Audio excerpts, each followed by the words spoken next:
Yeah, so let's call the meeting order, the April 20th Valley View School Board meeting. Madam Clerk, take the roll, please. Member Campbell? Her microphone is muted. Let's see if I can unmute you. Unmute everybody. In the lower left-hand corner, you can see the red mark. Yep. I'm going to go on to Member Gilbo first. Member Gilbo? Says her audio is connecting. Okay. How about Member Perro? I'm here and I can hear. Okay, Secretary Sikora? Here. We'll go back to Member Gilbo. Can you hear me now? Still shows connecting audio. It shows she's still connecting. Okay. And her and Liz are here, but they're connecting. Okay. Vice President Zach? Here. And President Quigley? Present. We have a forum. Motion would be in order to go into executive session for the purposes of student discipline matter A and employment issue. So moved. Second. Motion and seconded. All those in favor say aye. Aye. Opposed, same sign. We stand in executive session.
Good afternoon. Welcome to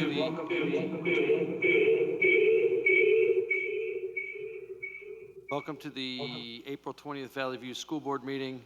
I would ask Vice President Zach, everyone rise that's here and join us, lead us in the pledge.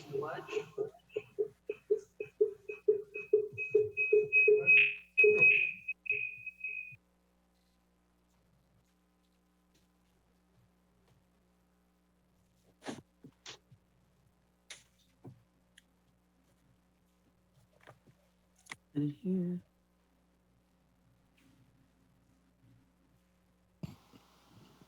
We think we're done. Good? So welcome to the board meeting, April 20th Valley View School Board meeting. We are doing another Zoom meeting. There are some people here live, appropriate staff. We are keeping our social distance. People are separated that are here in the room that are only necessary to run and conduct this meeting. We hope all is well with all of our staff, all the people that are here, all of our students, and the Valley View community as a whole. That being said, we'll go down the agenda. I'll go ahead and read the board affirmation statement, since I hardly ever do that. Our mission is to empower all learners to be college, career, and life ready, and to develop, grow, and achieve as productive citizens. Our vision: we will hold high expectations, provide collaborative supports to ensure academic, social, and emotional success for all students in the Valley View School District, regardless of race, gender, income, geography, disability, or native language, through rigor, assessment, instruction, and accountability. Thank you. Down the agenda, Ms. Kinder, if you would. Yes, sir. Yes, Mr. President, we would like to ask you to approve the agenda as presented. Motion? So moved. Second. We have a motion and a second. All those in favor say aye. Aye. Aye. That's a unanimous aye. Mr. Guzafi, Treasurer's Report, if you would, please. Yes, Treasurer's Report 5.1 for the month of March 2020 includes the usual summary of reports, financial balance sheets, summary of revenue and expenditures, as well as the interim obligation payments for the month of March totaling $4,067,440.84. Motion? So moved. Is there a second? Second. Motion and seconded. Okay. Since we are spending money, the roll call vote would be in order if there's no questions. I have a little bit to say. I'm a little concerned with everything that's going on in the world today. And the spending, the budget, the everything. I guess I'm just a little concerned with where things might be going from here, and where monies are going to be coming from, how monies are going to be coming to us. I don't know. It seems like everything's kind of up in the air, and I'm just a little concerned with that. And right now, is this just for 5.1, the Treasurer's Report, or are we doing them separate? Yes. Okay. I guess I'm more concerned with the bills and with the budget and just where that's all going right now, and maybe Well, I'll have questions when we get to that a little bit, just to see where we stand with everything, and what our projections are for the future. And maybe if Gary can talk about some of that stuff a little bit with us, I would feel a little more comfortable going through this. sure. All right, we have a motion, we have a second. Roll call vote, please. Member Campbell, Yes. Member Gilbo, And this is just the Treasurer's Report, right? correct. Action item 5.1. Okay, yes. I'll say yes on that one. Okay. Member Perro, Yes. Secretary Sikora, No. Vice President Zach, Yes. and President Quigley. Yes. Next, action item 5.2, Mr. Guzafi. Schedule of bills 5.2 for the month of April. We've got 7 funds representing expenditures of $4,481,485.77. Many of these bills were incurred in the month of March. So again, they would be due and payable. And certainly, Sally, your expression of your concern is legitimate. It's on the board, it's on the minds of every board member, and just anybody who lives in our state and in our nation. And so I certainly can speak to that to the extent that we've had a finance committee meeting. We've got another one scheduled for this week, talking about all things financial and how it relates to our school district. So, yeah. But I would recommend that the bills Can in you front tell of us you. can you tell us where we're at and what the thinking is on some of this stuff? Let's take care of the action item first, and then we'll go through that in a different comment period. And then we can go into deeper depth. That way we stay on the schedule, on the agenda. Then I would probably have to vote no on most everything. That's your prerogative. Okay. Do we have a motion? No, I do not yet. So moved. Is there a second? Second. Second. We have a motion and a second. Is Okay. there discussion on action item 5.2, I'm sorry. Hearing none, seeing none. Roll call vote, please. Member Perro, Yes. Member Gilbo, No. Member Campbell, Yes. Secretary Sikora, Yes.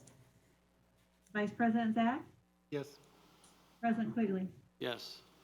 Item number 5.3, Mr. Guzafi. Yes, 5.3, 5.4, and 5.5 are all treasurer's information reports, as is typically distributed at this time. I don't know if you have any questions on that. The state funding update is particularly critical at this point. The state does owe us over $5.5 million, 2.5 of which is due and owed since December. That would be the second categorical payment. Categoricals are quarterly. The first one was due in March. We have never ended the fiscal year with more than 2 payments owed to us.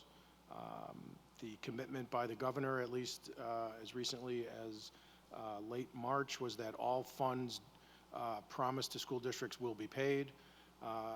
I'm not so concerned about the whats as I am about the whens. It's all about cash flow. And this is exactly, I think, what Sally is alluding to in her concerns. We have been running pro forma cash flows internally to see what our ability to operate is in light of delayed state funding and, more critically, delayed property taxes. While the county currently here in Will does not have any sort of program to provide for any sort of late or delayed payments, I was on a call this morning with the regional superintendent as well as the county treasurer to talk about state property taxes. Bills are printed, ready to go out, and unless there's some last-minute administrative approval, they would be due, as they always have, in June and September. Now, the fact that they're due doesn't mean that people are going to pay them. And so they did share with us what the percentage collections was from escrow in the past based on last year's levy. And so we've done a takeoff in terms of what we might expect in June, which is our first payday. And so I guess the first idea of our pro forma cash flow, we feel comfortable in our ability to operate without any new funds coming through the door through July. We would be able to operate the school district as we have without any sort of reduction in spending or any sort of new money coming through the door. And this is by virtue of the fact that we have built up a rainy day fund, a reserve, if you will. And so, again, nice to know that we would have the ability to operate without any new funds. Right now, our best guess is that we would collect 53% of what we should collect in June, and that's predicated on the breakdown of taxes. We're 59% residential in our district, with the other 41% being primarily industrial commercial. And if 21% of taxes are escrowed, according to the treasurer, we did the math on that, and again, we feel that 53% would be collectible in June as it's typically due. So if we layer that on top of our cash flow, we feel pretty good about our ability to operate as usual without having to entertain any sort of short-term borrowing. As we get into the year, we know that there's going to be disruption. How long the economy stays quarantined, if you will, might affect people's ability to pay their taxes in September. We also anticipate some disruption from the state. Again, it's not so much of the if, but the when. And so if there's ever been an argument for having a rainy day fund in school systems, this is it. You've also heard me talk about not wanting to trade any sort of property tax reform for the state providing more money to schools. Again, you know, I've been very vocal in my belief that property taxes have been dependable, consistent, reliable, and having the state have control of that funding source really just leaves me with a sour taste in that, you know, we've seen it before. We've seen proration, we've seen delays, and why would that change in this scenario? The one bright spot in all of this, when the state changed its funding formula with evidence-based funding from the old general state aid model, the idea that if the state is short in its collections and its ability to pay schools, The idea that Tier 3 and Tier 4 districts would receive next to nothing. In fact, they might actually owe money back to the state for anything they've received since 2017 when EBF came into play. And those funds would go toward propping up the Tier 1 and Tier 2 districts. If you recall, we're a Tier 2 district, just over the line from Tier 1 at 66%. 64% is the cutoff for Tier 1.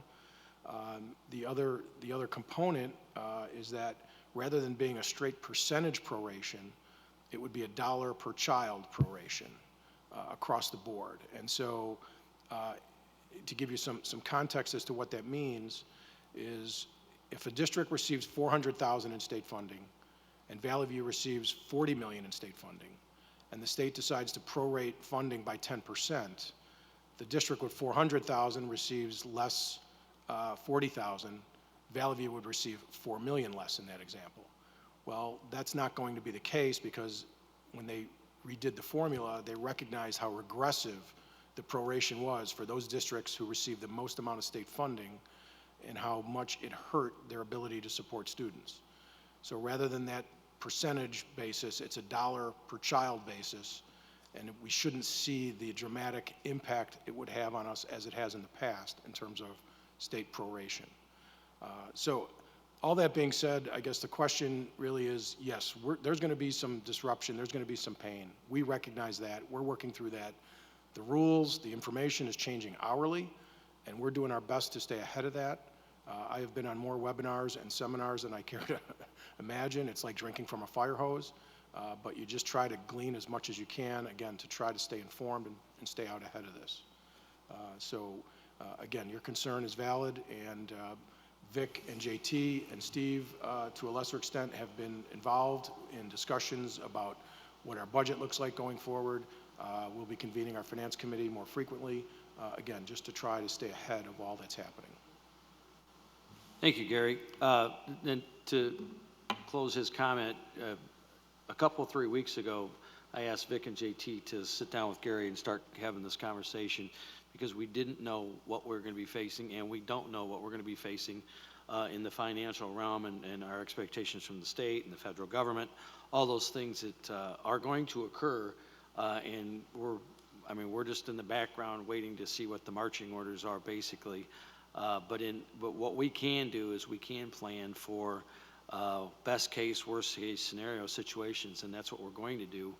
And if worst case is worst case, then we'll hopefully be somewhat prepared to do what we have to do. And if not, then we'll be happy to continue doing what we do. As always, we're going to do what has the least amount of impact into the classrooms.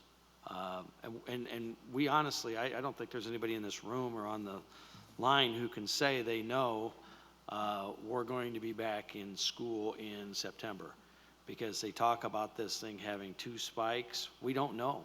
And if the governor or the president, don't authorize us to reopen, then we won't be reopened. I'm not saying we won't, not saying we will for sure, because nobody knows at this particular point.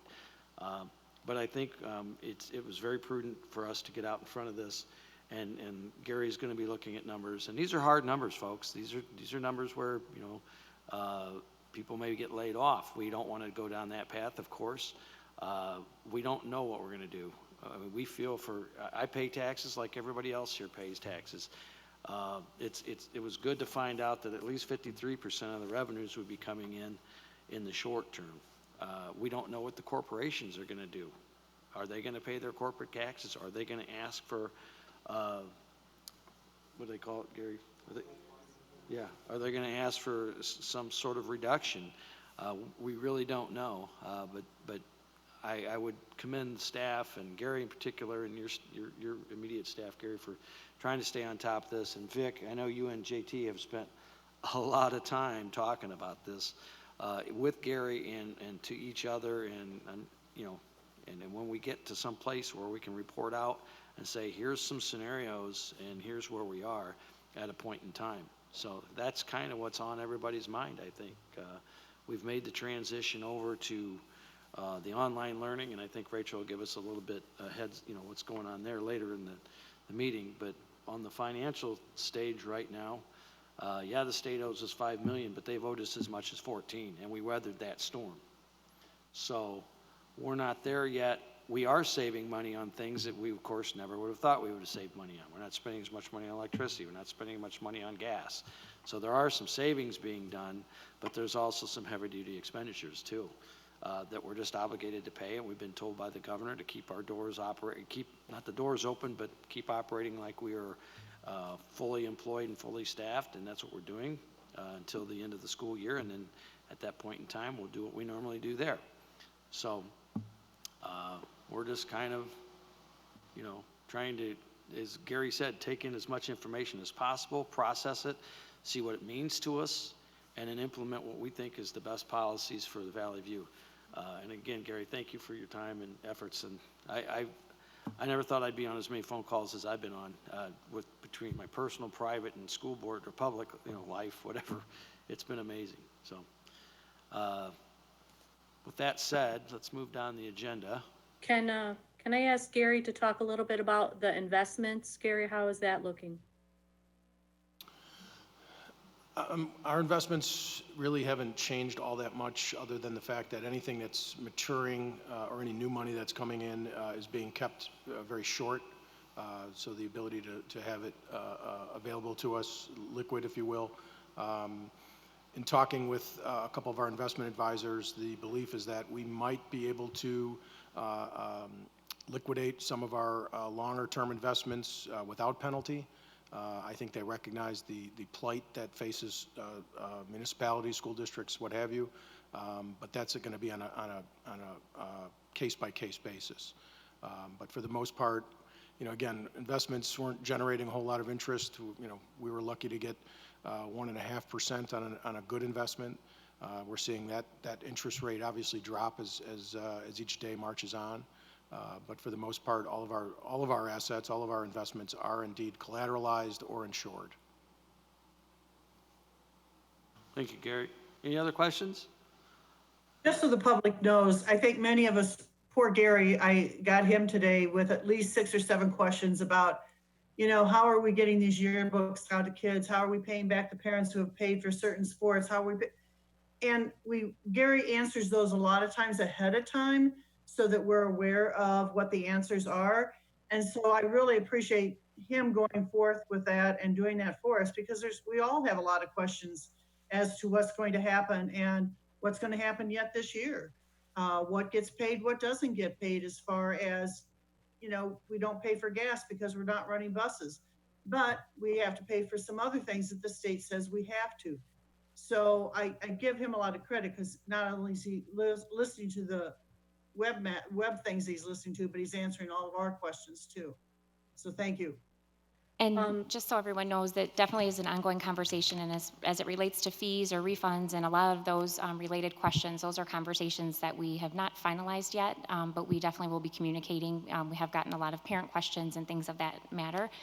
And to the earlier conversation related to staffing and salary and benefits, obviously where we stand this year, the large majority of our budget, more than 77%, is in salary and benefits. And where we stand with the timeline of staffing, that's pretty fixed cost for the upcoming school year, in the sense that our staffing needs have been determined and set in accordance with the guidelines of the state statute for, release and anything of that nature. So that's not a conversation that we're having. Now, that doesn't mean that we aren't looking at all other areas of potentially delaying expenditures or reducing other expenses in terms of supplies or purchase services or things of that nature, and then looking ahead at what our staffing projections will need to look like going into the future.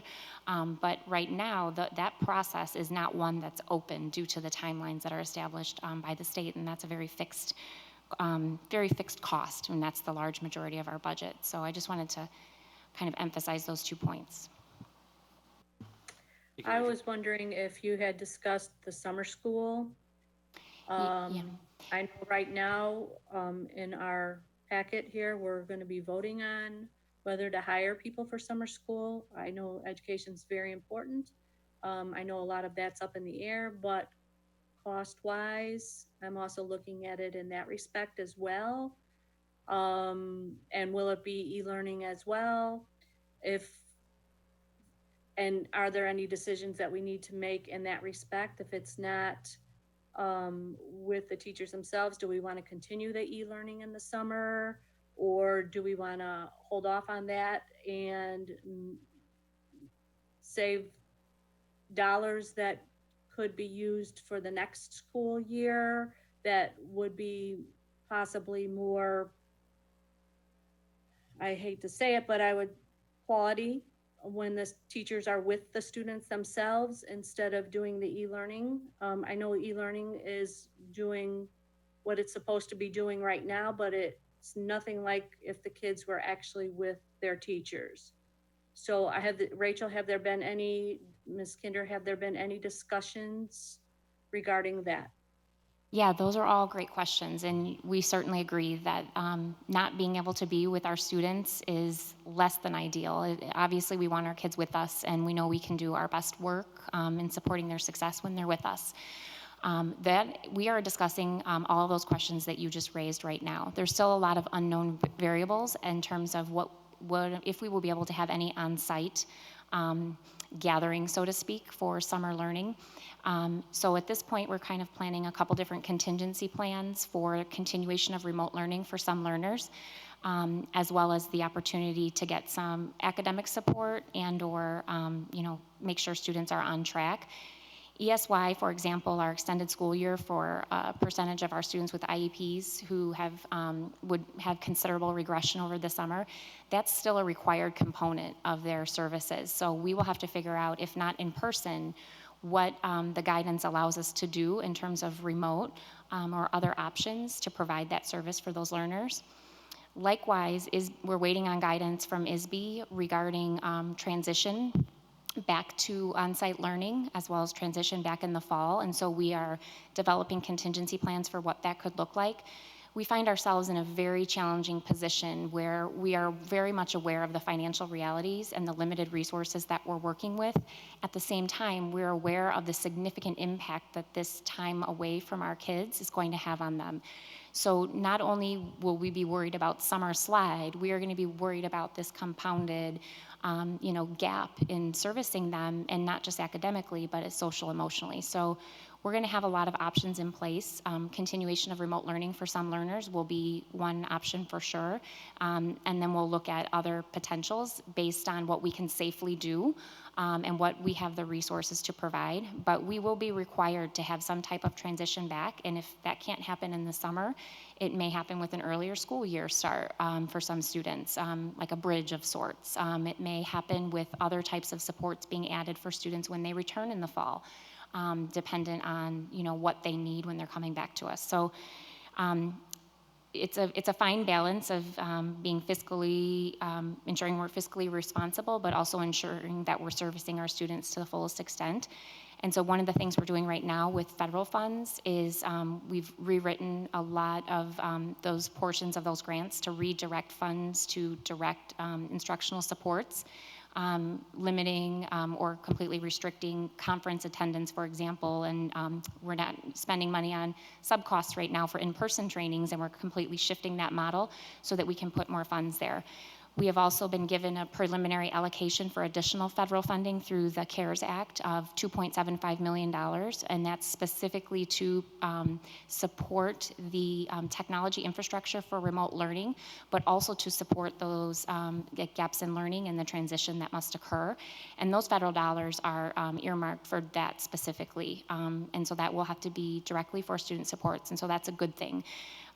In terms of where we stand with our planning, we're looking at all of those available resources we have, including all sources of federal fundings, including Title I.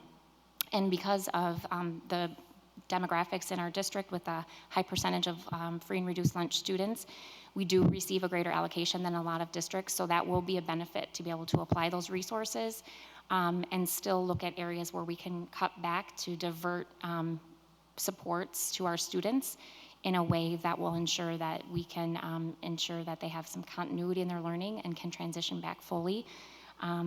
and it's going to take time, but there's a lot of unknown variables right now. So we have a lot of plans that are tentatively waiting the next steps of guidance, and then also knowing what we can safely do per the governor's directive and per the guidance of the Illinois Department of Public Health and the CDC, as this is kind of a very fluid situation.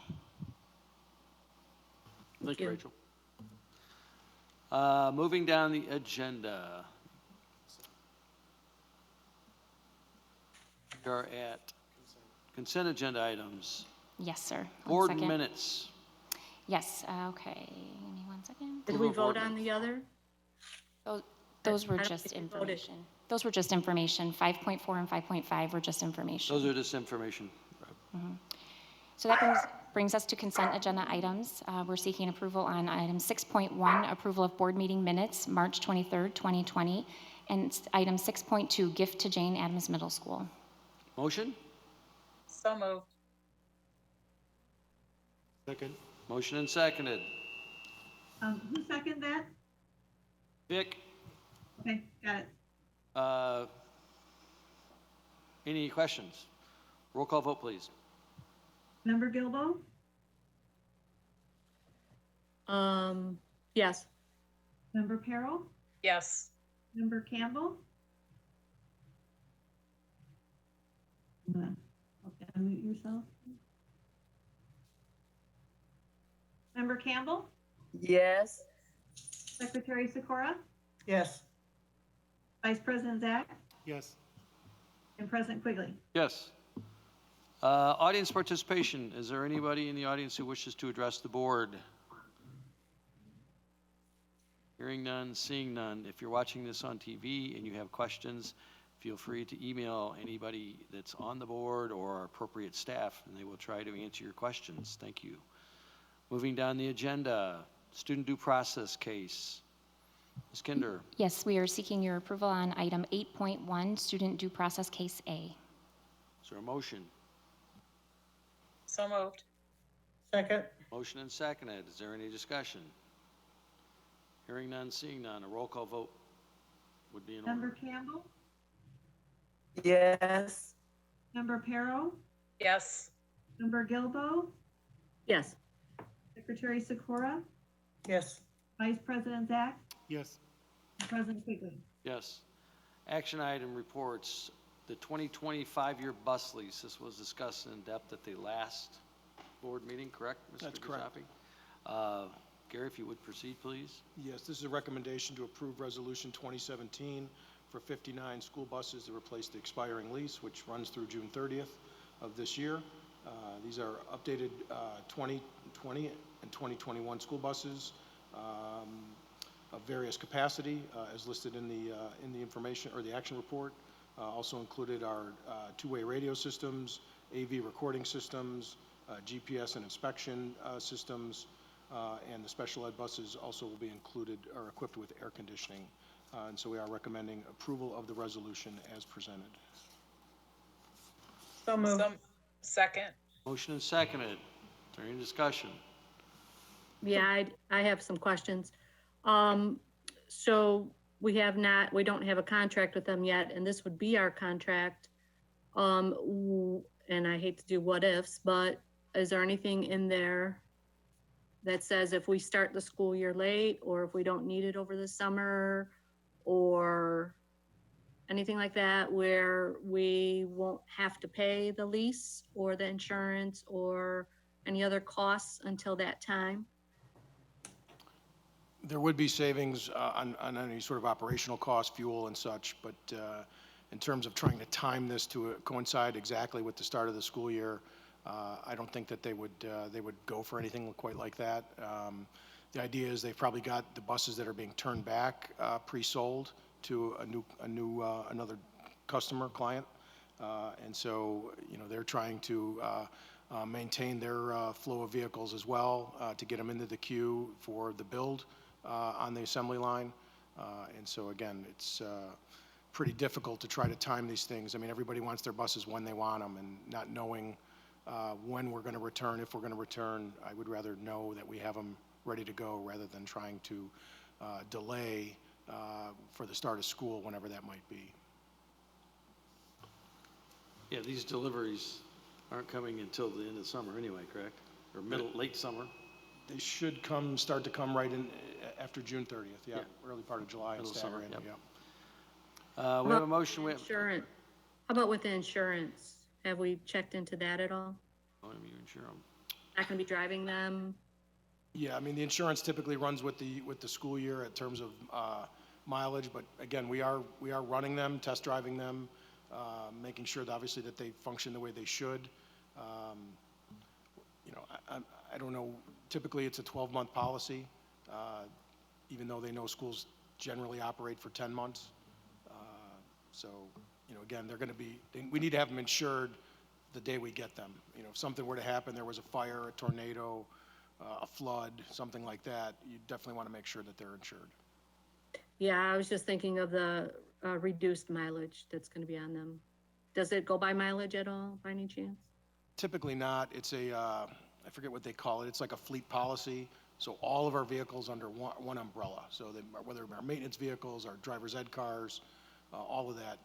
Now, we all know if many of the insurance companies are issuing rebates to their customers for the time that people have not been driving. Yeah, that's And so that's what I we will was hearing. certainly, I have not heard that from our carrier, but certainly we will look into that to see what, if anything, credit-wise might be coming back to us.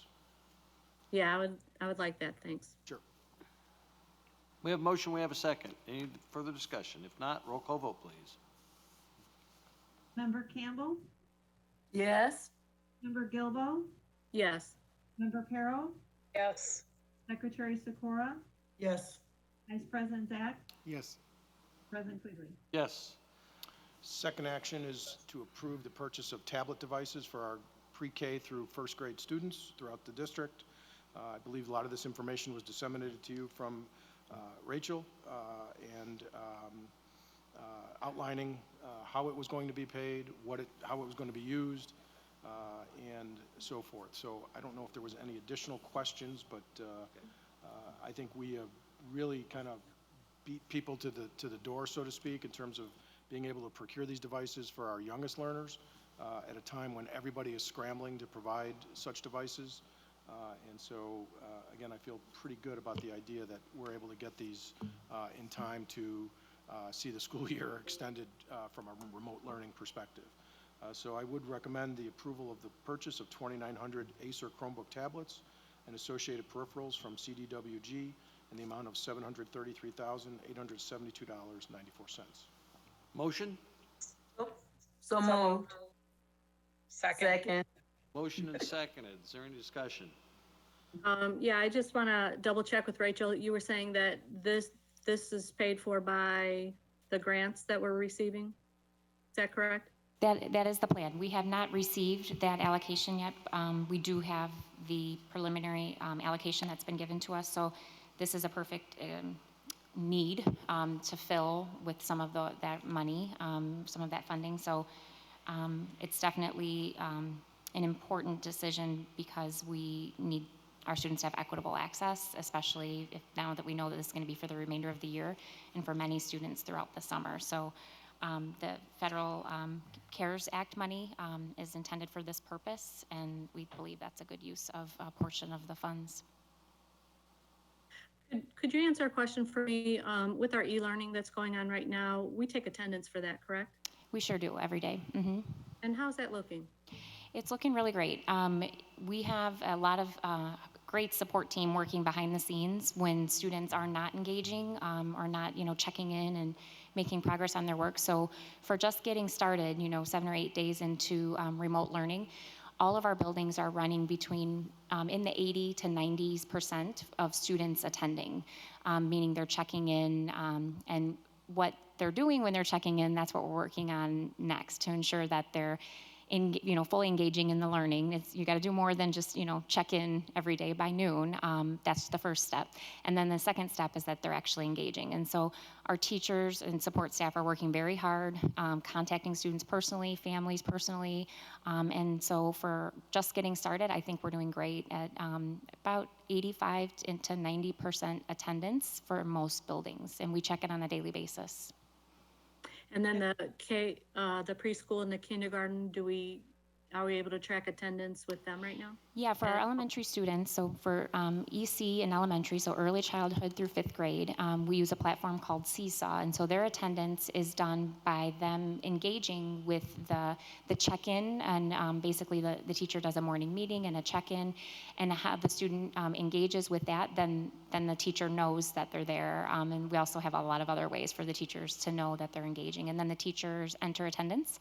And then if they're not seeing students online and checking in or talking to them, they're emailing, they're calling, and then we have all of our support staff working in the background to support when teachers need additional support with those students. And that's checked on a daily basis. So the pre-K kindergarten don't have the devices now, so what did they do now? So now they're sharing any devices that may be available in the family home. For families that did not have any devices, we took any additional loaners we had to give to those families Chromebook-wise, and a lot of our youngest have older siblings, so we have a lot of cases where students are sharing devices, which is a challenge when you have more than one child on it. And we also have a lot of cases where parents are working remotely and then also trying to use their device for their students' learning. So it's a real challenge, and we've heard from a lot of parents who are trying to juggle that. And it's hard enough as it is without just having the basic access of a device. So it will be welcome addition for many households to have that equitable access where it may not exist currently. And for the viewers, can you just let them know about how many students this includes with the pre-K kindergarten? So the total number of devices that we're purchasing is about 2,900. The actual number of students in pre-K1 is slightly less than that. I would say it's about 2,600 to 2,700. The excess devices are for a couple different reasons. One, so that staff can use them to test them out and know what the students have in front of them, and then also to have additional backup devices. So just under 3,000. Mm-hmm. Thank you. Mm-hmm. And do we have a plan for collecting the Chromebooks from the elementary students and/or books from junior high and high school? So we're working on those plans. We're not going to solidify that plan until after May 1st, and we understand what the directive from the governor is. If it's a continued stay-at-home order, that we will have one plan in place. If there's a little bit more flexibility in terms of the timing, I figure we have all of May to complete this. And so we will have a plan in place that will look something similar to our previous Chromebook distribution or meal distribution, where we have kind of a pickup flow where families can visit the building and safely retrieve the things for their students. And likewise, we would have a similar plan for our staff, where they could also safely visit the building to retrieve their personal and professional materials and supplies. So that information, once we can finalize that, we will communicate that. But at this point, we're not distributing those things yet. For the pre-K1 devices, though, we would have a pickup similar to what we did for grades 2-5 when we distributed Chromebooks, and it was a very, very smooth process. There was staff volunteered to come in, technology staff did an amazing job too, and parents came, very, very smooth process, picked up the device for their student, and were very, very pleased with the service. We run a similar operation for the technology servicing. If students have a broken Chromebook, for example, or need a charger, they make an appointment. There's a secure way for them to come on site. And so we would do that, and information, if this item is approved, would be coming from the building principals to the families to let them know when the pickup times will be for their buildings and how they will go about retrieving those devices. And then just as we've been doing with all of these new changes, we will provide support for students and parents to get familiar with the devices, for teachers to get familiar with the devices, and then we'll continue to offer supports. Elementary and pre-K had a whole lot of new changes going on with a new platform, Seesaw, that they're using, and also having the one-to-one devices at home now, whereas middle and high already had that in place with Google Classroom and their Chromebooks. So a lot of learning going on for parents, students, and staff. An example with Seesaw is we've been hosting family learning sessions online to learn more about the platform, ask questions, get help, and those have been just amazing. And parents have been attending those, engaging, asking questions, and we're doing the same kind of learning for students and staff as well. And so we would treat these devices in the same way to make sure that we're fully supported in using them at home, and then also incorporating them into the learning environment when we come back on site to our schools. I think that's a crucial part, having that option for the parents to have learning and to have phone numbers to ask questions and people available. I think that's really good that we're doing that. I agree, and we continue to think of other ways that we can maintain that, improve that. We're getting a lot of great feedback from parents. They're reaching out. We have a lot of staff to support them, and everyone's figuring it out. It's a lot of new learning for everybody involved. Okay, I have one more question for you, Rachel, at this point. You said on May 1st, we would find out if there's another change to the platform that we'll be using. I thought that we're already told that there is no more school to the end of the school year. Am I confusing something? So no, you're not confusing the fact that we've already been told that the remote learning will continue for the remainder of the school year as our physical buildings are closed. What we don't know is the governor's stay-at-home order for the entire state, not just relevant to schools. So if there's lessened restrictions, for example, on essential or non-essential businesses and things of that nature, gatherings, just the whole executive order that the governor, I'm sure, will be providing an update on in the next week, I would imagine. The last executive order that was issued went through May 1st. That's why I mentioned that date. We know what is happening for schools. The only reason I mentioned that is because if a stay-at-home order was still in place, picking up, gym shoes from a student's gym locker might not be an essential thing. If there is an essential need, though, that families have right now, they forgot a wallet in a locker or, a student inhaler or something of that nature, we are finding a way to get that to them. But for general widespread pickup of things from lockers, we would wait until we have some direction and know where we stand, just statewide, with what is appropriate. Okay, thank you. Mm-hmm. Thank you. Moving that, we have a motion, we have a second. If there's no further discussion, a roll call vote would be in order. Member Perro, Yes. Member Gilbo, Yes. Member Campbell, Yes. Secretary Sikora, Yes. Vice President Zach, Yes. President Quigley. Yes. Ms. Nash. Good evening. Action report 10.1 is our consolidated action report. This evening, we're seeking approval on 120 items for certified personnel, 92 items for classified personnel, 1 item for classified administrative personnel, and 3 items for certified administrative personnel. And I just want to point out one information. There was a question with respect to the hiring for extended school year and summer school. Just so that the board is aware, when we post those positions, we always post those as being subject to enrollment. So the hiring allows us, that you're going to do tonight, allows us to prepare to fill those positions with the qualified individuals. We don't actually fill them, though, until we get the enrollment numbers. And so what that means is if we don't run a particular program, then we don't employ those summer school staff. But should we need those individuals to run that program, they've been identified and have committed to filling that role for the summertime. Thank you for the clarification. We need a motion. So moved. Second? Second. We have a motion and a second. We can see the top of your hat, Member Campbell. right, Any that's discussion? good. All those in favor say, oh, I'm sorry, we need a roll call vote. Roll call vote, please. Member Gilbo, Yes. Member Perro, Yes. Member Campbell, Yes. Secretary Sikora, Yes. Vice President Zach, Yes. President Quigley. Yes. Superintendent's information reports. Job description. Yep, that's me again.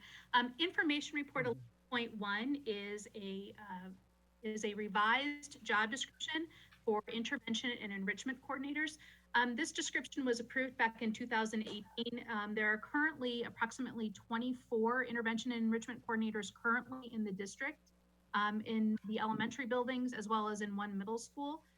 This revision reflects the change that was initially put in there with respect to it just being a pre-K through 5 setting. So, and it also updates the changes in Illinois licensure language and job titles that were referred to in the original document. So again, this is just a revision for the intervention and enrichment coordinator position job description, and we'll be asking for your approval at the May 11th board meeting.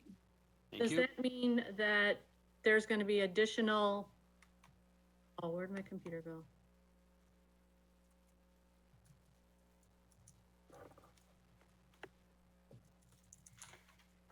Are you guys there?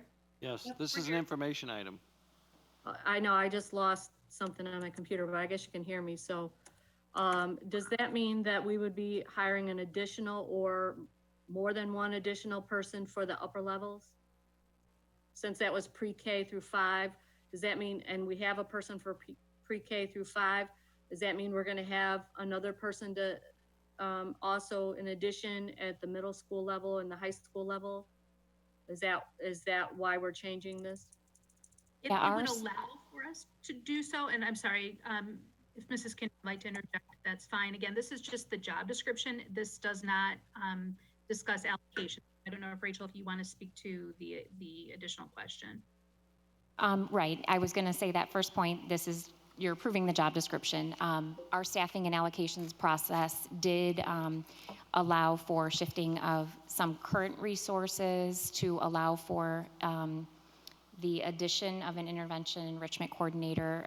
So we had one at every middle school site. That was done with the staffing for this upcoming school year.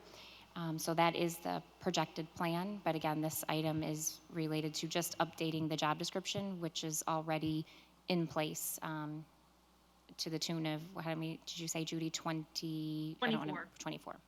24 FTE. 24 people for that position, did you say? No, there's 24 currently have. current full-time equivalencies for this role that are spread across the elementary buildings and then also one in one of the middle schools currently. Mhm. Does that mean we're going to be adding like 4 or 5 more for all the other middle schools? I said the That was plan, my question. yes, that was the plan with our current, the staffing process that we had completed prior to the school closure for staffing for next school year. That is the plan within our staffing resources to shift and make that addition for allowing all middle schools to have one intervention and enrichment coordinator. Okay, I have some problems with that. It's putting one more person in every building that is a non-teacher. Well, they're a teacher. They certainly are a teacher. They just see students in different fashions. They see them And in their explain that. classroom What or do you in mean? groups. Mhm. So how are they going to do that in middle school that has, let's say, Brooks, that has so many students? How are they possibly going to be able to do that?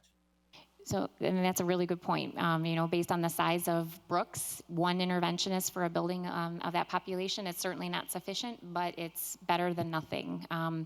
And there certainly are far more students that need intervention, so it'll be targeted to kind of that area of highest need and, you know, put in place for those students and then adjusted as we are able to. Now, when I asked Ms. Nash this, she said that it's not necessarily for special education students. Is that correct? That's correct. Yeah, any student, gen ed or otherwise, could be in need of intervention or additional support. And so that student could be a student that does not have an IEP. That is correct.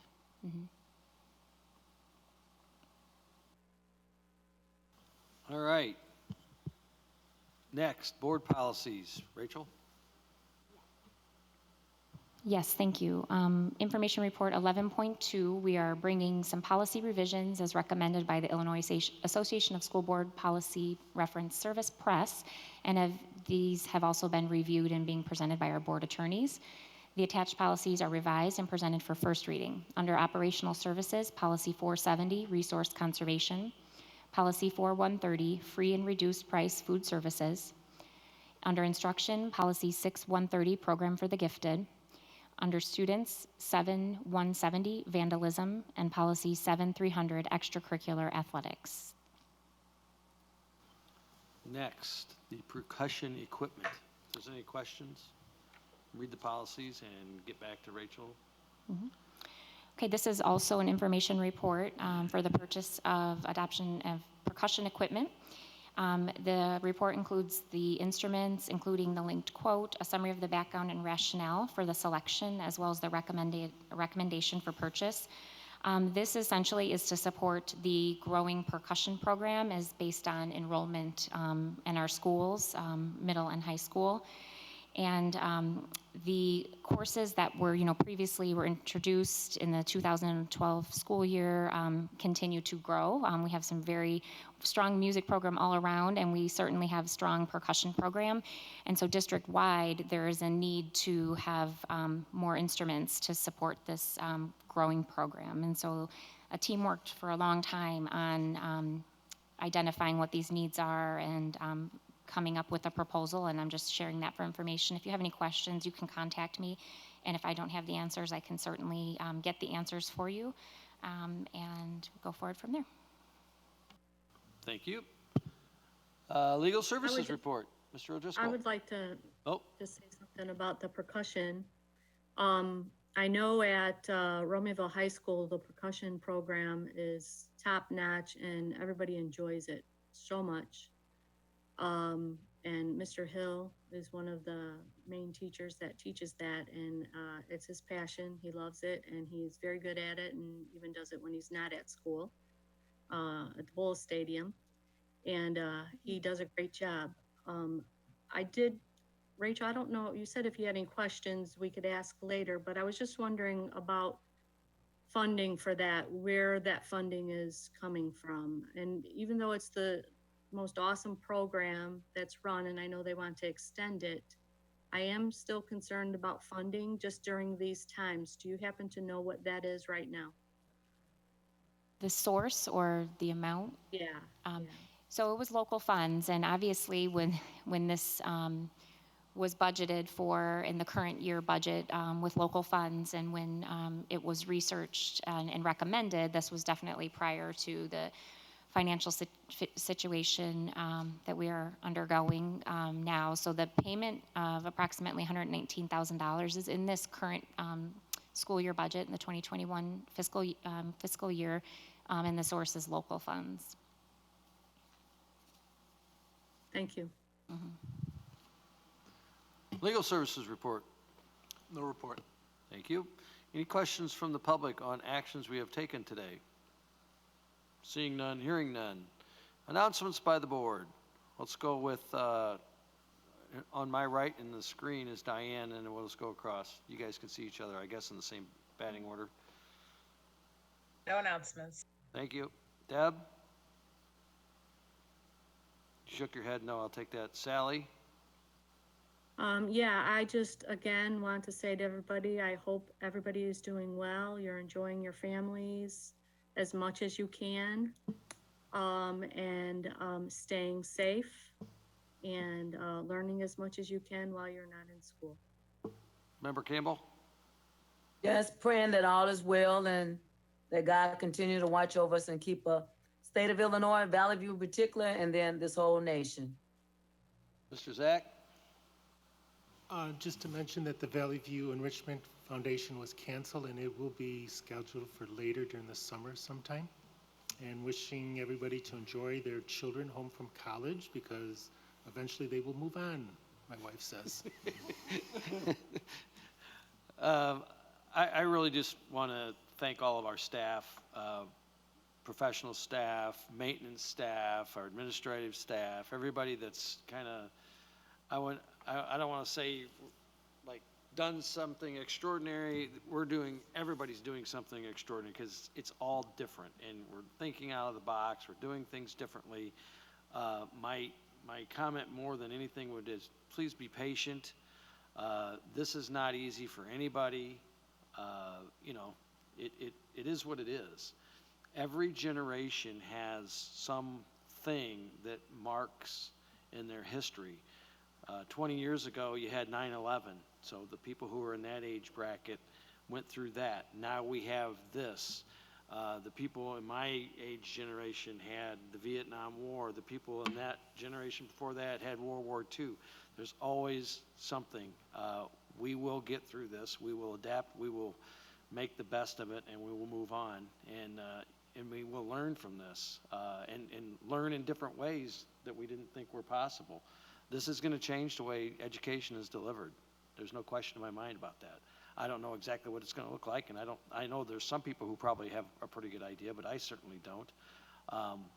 But to echo the comments of fellow board members, please be safe. Use common sense more than anything.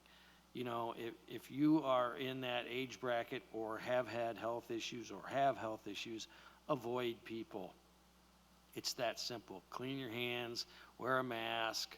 And by the way, anybody who thinks, oh, I don't need to wear a mask because I'm healthy, well, do it for the people that you're around. If you go to a grocery store, how do you think that clerk feels sitting across from you? Or how do you think that whatever? It's for your own best interest, but it also is out of respect for your fellow man. So I would strongly encourage people to do that. If you don't have one, use something that you can tie a bandana or whatever. It at least shows you're putting the effort forth and trying. So until we get the all clear from this, and you know, depending on who you believe and what you hear and what you believe, there's going to be spikes. There's not going to be a true vaccine for several months, if not a year, if that's even possible by then. We've been told there's 70 different labs around the country and the world working on a vaccine. Again, when is it going to be deliverable? Who's going to get it first, and how many of them are going to be available, and so on and so on and so on. I've got a 17-year-old home who's pacing like a caged animal. He can't stand it, but it is what it is. And, you know, get out, walk around, do what you got to do. But more than anything, use common sense, be safe. Again, thank you to all of our staff, the teachers that are trying to come up with new and creative ways. And yes, by the way, if you don't log in, you do get chewed out, because my son forgot to log in and I got a call from BHS. So it works, and it will continue to work. But God bless you all. And also, we may move this to one meeting next month, if only as needed. Will we do two? I don't necessarily see why we would necessarily need a second meeting if we can encapsulate that. Maybe Gary and Vic and JT might have some more information. We may have information. As you all know, the governor's running press conferences every day. The president's doing the same. Things are changing. They are very, very dynamic. We need to be able to shift on the fly, and I think our staff is prepared to do that. I also want to commend, Dr. Mitchum called me. He is back, but he is not physically here. Jim is in that age group and has had a few health issues over his life that should keep him away from people. And, you know, he is retiring, but that doesn't mean that he's not behind the scenes talking and helping out. But Rachel's, you know, upped her game and had to do what she had to do. And all of our staff, even though they're not here physically, are doing what they have to do. So with that said, motion to, we got to move down to any announcements by the administration? I think you said it all beautifully. I just want to echo our gratitude for our staff, students, and families, and just partnering with us to get through this. You've had an incredible effort of coming together, so stay tuned for additional communication as things develop regarding materials and supply pickup and summer and all of those transitions. We know our kids have questions. We know our seniors are really anxiously waiting to hope for something hopeful in the future, and so we're going to do whatever we can. And please stay tuned for information, and just thank you again for continuing to partner with us as we work through day by day. We appreciate you. Any announcements by the public? Since there's none here. A motion to adjourn would be in order. So moved. Second. Motion and second. All those in favor say aye. Aye. Opposed, same Aye. sign. Thank you, and have Aye. a safe next time till we meet. Take care, everybody. Yes.